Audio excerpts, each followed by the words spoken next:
Welcome to Stories So Fall Asleep. Make yourself comfortable in bed, because today I'm going to accompany you on this incredible journey to a deep and relaxing sleep. Tonight, you will experience the story The Last Letter from Fred Rogers. Subscribe to the channel to follow new stories every day, and if you want to receive exclusive stories, become a member of our YouTube channel. Get access to continuing stories, exclusive stories, and much more by becoming a member. By becoming a member of our channel, you will also be entered into a monthly draw for an all-expenses paid trip to the Bahamas with 2 companions. With each inhale and exhale, let my words transform into drowsiness and tranquility. Take a deep breath and exhale slowly. Feel your body relax. You have arrived. Now it's time to leave everything behind and just breathe. Inhale deeply, hold for a moment, and exhale slowly. Once again, breathe in and let go of everything that weighs you down, everything that doesn't need to be here right now. Let your body settle. Feel the mattress, the blanket, the silence around you. Now, just listen to my voice. There's nothing you need to do. Just listen and let each word lead you deeper. Come lighter. You are safe. You are at peace. And from now on, I'm going to tell you a story that begins in a simple place, but where time passes more slowly. Close your eyes, breathe deeply, and let your mind detach from the present. Feel the air entering your nostrils and leaving slowly, as if each breath were a veil that lifts, until it reveals an ancient and luminous world, full of wisdom, silence, and enchantment. Now, imagine yourself traveling gently back in time. Let the sounds of the modern world fade away, and listen to the silence. Quick warning: if you suffer from insomnia and anxiety, check out the first comment attached to this video, as I have a 7-minute trick that will eliminate your insomnia and anxiety today. Close your eyes slowly and breathe calmly. Feel the air come in and leave, as if the whole world is finally stopping to rest with you. Now imagine a very quiet street. It is simple, like any other neighborhood street. But there's something about her that you feel without knowing how to explain. A lightness in the air. A kindness that seems to live on the sidewalks. The houses are colorful. It has small windows with white curtains. There are flower pots on the balconies, and a yellowish light that shines from the lamps, as if the night there were not dark, but cozy. Birds sleep on the branches. Dogs nap on the balconies. And the sky is dotted with slow-moving stars, which seem to be staring back at you. In the middle of this street lives a very special person. Someone who has spent their lives saying calmly and truthfully that you are important, that you have value even on the most difficult days, and that you deserve affection exactly the way you are. That person's name is Fred Rogers. Maybe you've heard of him, or maybe you've never heard your name. But it doesn't matter, because what he taught, have you ever felt it somewhere in your heart? Maybe when someone really listened to you. Maybe when someone gave you a hand in the silence. Or when you, without even knowing it, went to the calm in someone's storm. Fred was not a magician, but he knew how to make magic with word simples. Calm gestures pequeños, calm songs suaves, calm a look that said, "You are welcome here." Today, you will visit an imaginary night in his life. A night that may never have happened the way it will be told. But that could have happened, because it is made of the same tenderness that Fred spread for so many years. Imagine that he has already finished his day of work. The children's show he hosted, full of puppets, stories, and affection, has just been recorded. The studio is quiet, but not sad. Just quiet, like the soul after a hug. Fred was not a hero of great deeds, but it was someone who, with words spoken in the right tone, with a song sung with truth, with a note left at the right time, it has transformed the lives of thousands of people. And now he's there, sitting, in peace, ready to remember, ready to thank you, ready to rest. In this story, you will walk alongside him. You will hear the sound of the kettle on the stove. Go see the notebooks where he wrote notes to the neighbors. You'll feel the soft warmth of the red sweater he always wore. And above all, you will remember that kindness does not age, that love doesn't need noise, and that sometimes the greatest gift we can give to the world, it is simply being present. So now, let the shoulders loosen, release your hands, drop what's heavy, and come with me, because the neighborhood of kindness is waiting for you. The night is calm, and there's a little letter on the way, made just for you. Good night. The clock was 6:42 p.m. when the studio lights began to go out one by one. The day of recording was over, and silence now took the place of children's voices, songs, and the soft sounds of the little train that always opened the program. Fred Rogers' studio was small, but it felt like a whole world. It had the smell of old wood mixed with fresh paint. There were light blue curtains on the windows, a striped shag rug in the center, and rag dolls sitting on the shelves, as if waiting for the next story. Fred didn't leave right away. He sat for a few minutes in his blue armchair, the same as every day. The same one where he took off his shoes calmly and put on his slippers, exchanging his jacket for the red sweater. He made this gesture so naturally that it seemed like a silent prayer. His eyes were on the scenery of the neighborhood, a set of miniature houses, with poles and streets that resembled the neighborhood of any child. He looked as if he saw a real city, as if each little house had stories of truth hidden inside. The studio was dark, but not gloomy. The little light that came from the ceiling created an atmosphere of waiting, as if something very beautiful was about to happen. And it was. Fred stood up slowly, with calm movements. He ran his hand over the shelf where he kept the books and dolls.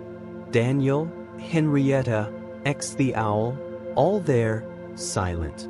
But not mute. They carried years of kind speech, sincere questions, and thoughtful answers. He walked over to the small table where his cup of tea was. The steam was still rising slowly, drawing invisible lines in the air. He sat down again and held the cup with both hands, feeling the heat. It was chamomile. It always was. At that moment, Fred did not think about television, nor about fame. I thought about the children. He thought of the people who had grown up listening to his words. I thought of the adults who, even after they grew up, still kept that kind neighbor inside them who said, "I like you just as you are." As he drank the tea, he remembered names, faces. Some he met, others he just imagined, but they all lived in his heart. He got up again and walked to the model of the neighborhood. He picked up one of the small houses with his hands and watched it. He ran his finger through the painted windows, as if he remembered a story that lived there. Then, he returned the house to the place with a care that only those who love simple things can have. He looked at the little train. He was still standing at the station. He smiled. And then he pressed the small button hidden under the table. The little train began to move slowly. He made a complete turn around the neighborhood in miniature. The sound of the training wheels on the rail was soft and familiar. Fred closed his eyes for a moment. It was there that he heard something. Not an external sound, but something inside him. An old memory from when I was a child. He was lying on the living room carpet, staring at the ceiling. His mother slowly wiped the dust cloth on the shelf and sang a song he never forgot. "It's you I like," he hummed in a low voice. So low that not even the microphones turned off could pick it up. But he knew that song still lived in people. When the train stopped, he got up, took an envelope and took out a letter. It was from a child who had written weeks before. Her mother sent it by mail. The note read, "Mr. Rogers, today I cried at school. But I remembered that you said that crying is okay. So I really cried. And then I got better." Fred smiled with his eyes. He put the letter in the drawer. And then in a low voice, he said, "Good evening, neighbor." And the night? He answered with silence and tenderness. By the time Fred left the studio, night had already fallen completely. But the sky was clear, dotted with stars, and enveloped by a silence so gentle that it looked more like a blanket spread over the city. He walked slowly through the empty corridors of the station, with his hands in his pockets and a discreet half-smile on his face. It was as if I were crossing a temple where everything had to be listened to with the heart.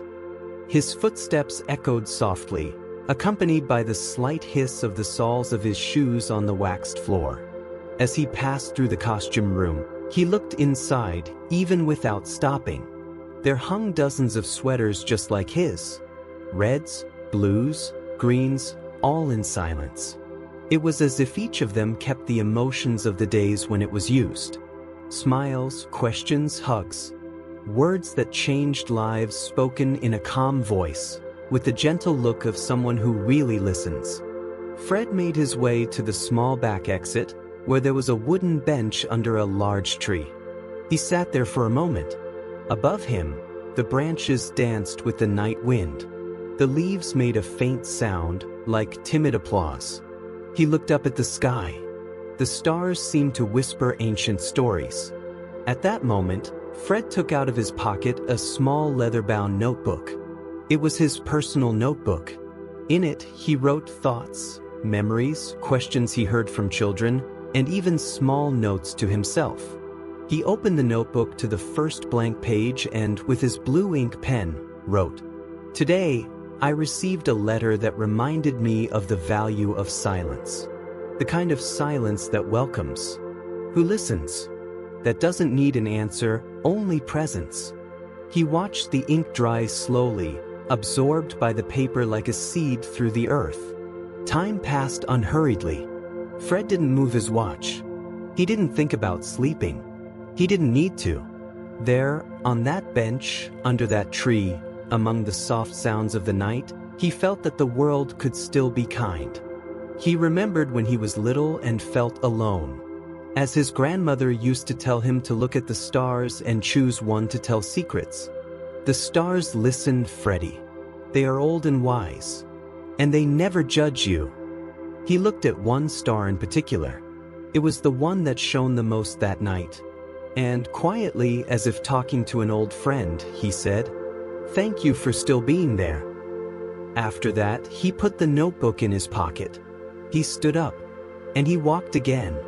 But something had changed. The silence was now full. Full of good memories. Full of voices he had played. Full of hope that even when he was no longer there, someone would continue singing. It's a beautiful day in this neighborhood. And with that in his heart, Fred went through the night. Like someone who goes through a peaceful dream. Like someone who knows that, sometimes, the most important things in the world, they live even in silence. Fred arrived home almost at 9 in the evening. The street was empty, but the porch of his house was still lit with a soft, half-golden light that escaped through the curtains. It was a simple house, with a small garden and wooden benches painted white. In the corner of the porch, a little wind chime swayed slowly. It had the lightest sound you can imagine. As soon as he entered, Fred hung his coat on the hanger, took off his shoes calmly and put on his slippers. Every move was slow, as if he was dancing with time. There was no hurry. There never was. The kitchen was warmed with the aroma of warm bread and light soup. He carefully opened the fridge and pulled out a glass jar of pumpkin soup made earlier. He put it on the stove, stirred it with a wooden spoon and, while the steam rose, placed 2 plates on the table.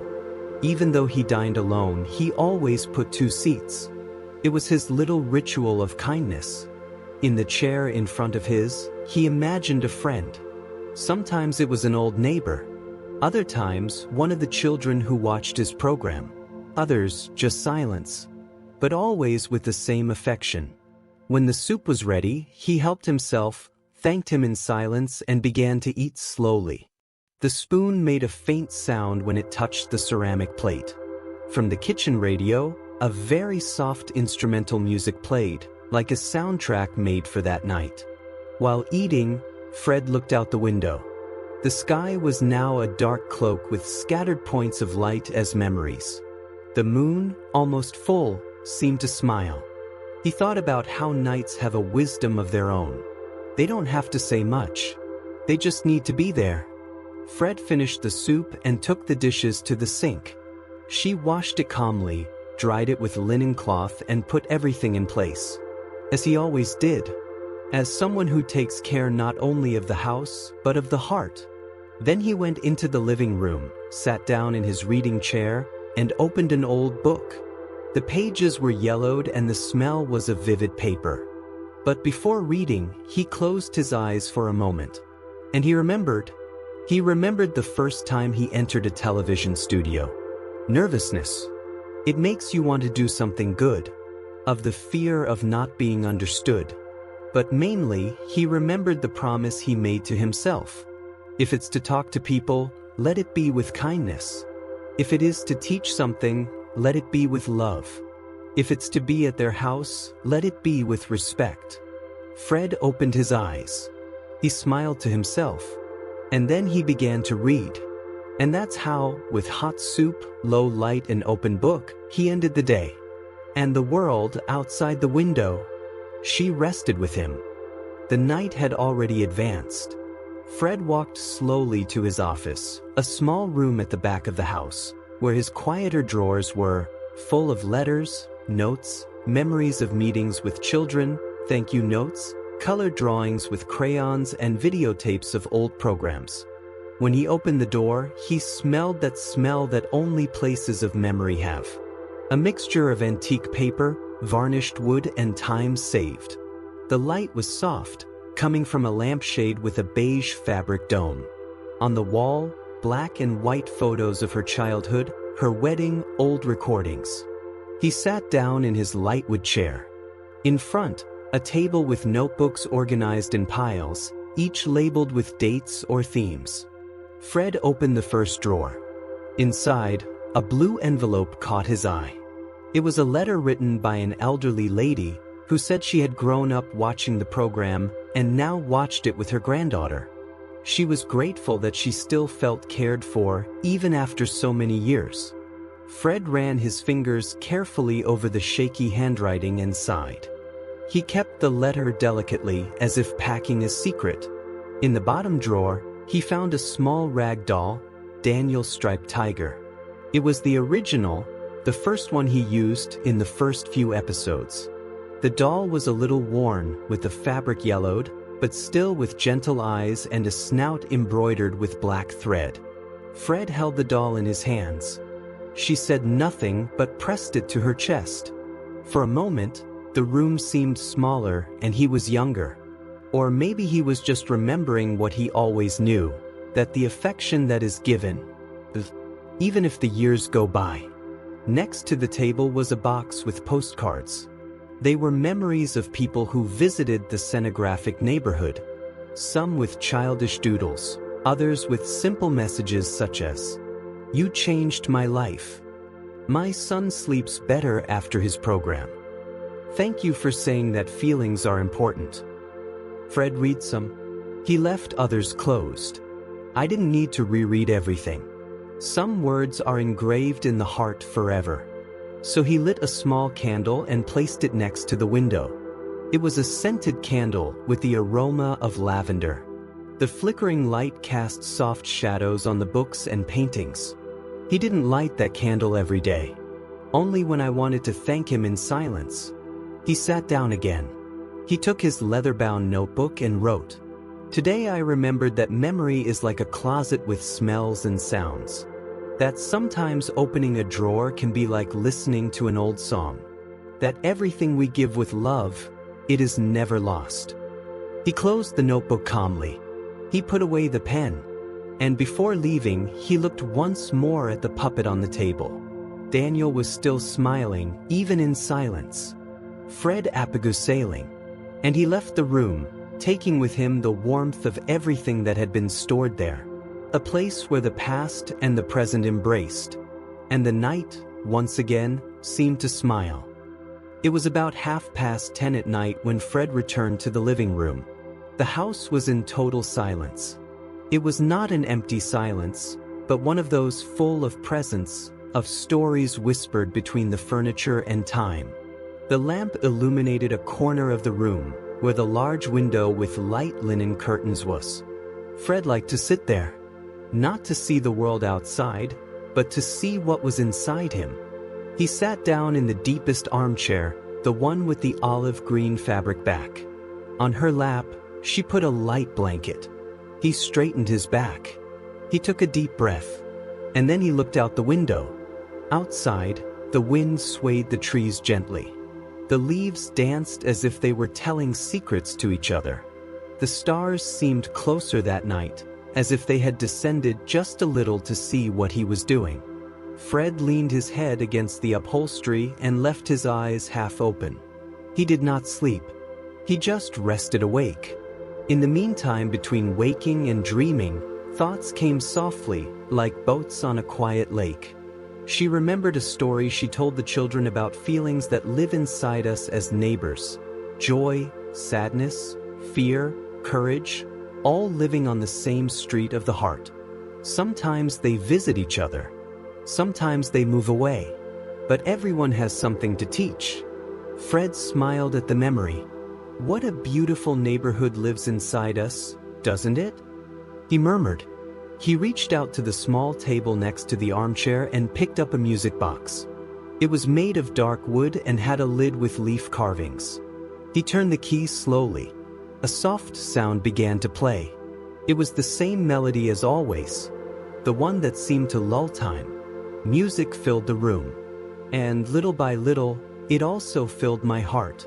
Fred closed his eyes. He imagined the children who, at that very moment, would be getting ready for bed. Some are afraid of the dark, others wishing for another hug, some feeling alone, others embraced by stories and songs. He always said that even when no one sees, care still exists. What words can they embrace? What a silence it can warm, and that a song can say, "You're safe." When he finished the melody, Fred opened his eyes slowly. Outside, the street was deserted, but he didn't feel alone, because I knew that somewhere, someone was also looking at a window, thinking about life, listening to the sound of the night, or just allowing yourself to feel. Fred then stood up. He went to the bookshelf, chose a small book with a red cover and opened it to a page marked with a dry leaf. True love is quiet. He does not demand it. He just is. He read the sentence in a low voice. Then he closed the book with affection. He kept the dry leaf inside another book, as if planting a memory. And he returned to his armchair. With his eyes closed and the blanket on his shoulders, he stood there for long minutes, breathing slowly, feeling time, feeling alive, as if that window didn't show the world, but to show his soul. And so, on that quiet night, Fred saw once again that life, it also happens inside. The house was quiet. The night was already deep. There was no longer the sound of the wind, nor the faint murmur of the leaves. The world seemed to have stopped for a moment, as if the night itself was taking a nap. Fred climbed the stairs in silence, feeling the ancient wood creak beneath his feet. It was a familiar sound, a sound that said he was home. When he got to the room, he only turned on the lamp. The yellow lamp softly illuminated the white sheet and the picture frames on the wall. He took off his slippers, folded his sweater, and placed it on the chair carefully. He lay down on the bed, covered himself up to his shoulders with the light blanket, and closed his eyes for a moment, only to hear his own breathing. Inspired, expired, as if he were cradling his own heart. On the bedside table, a small radio played a very soft, almost imperceptible instrumental song. It seemed to come from afar, like a gentle echo of childhood. It was the same song that used to lull his thoughts when he needed to remember what really mattered. With his eyes still closed, he began to remember faces.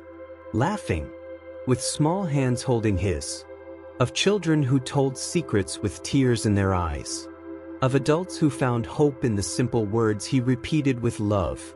You are important. You are special. You are loved. And while these memories passed like scenes from a calm movie, Fred felt a different lightness, a feeling of mission accomplished, of affection that remained in the world, a peace. The moon projected its silver light on the carpet. The hands of the clock turned unhurriedly, and the night enveloped him like an invisible blanket, made up of all that was said with kindness and all that was listened to with attention. Before falling asleep, Fred murmured, almost voiceless, "Good evening, neighbor." And, as if the universe responded, the whole house seemed to smile. Because at that moment, with his breath soft and his heart calm, Fred Rogers rested. Not as someone who ends a story, but as who knows that it will continue to be told. In other voices, in other rooms, on other nights of silence and love. Good night.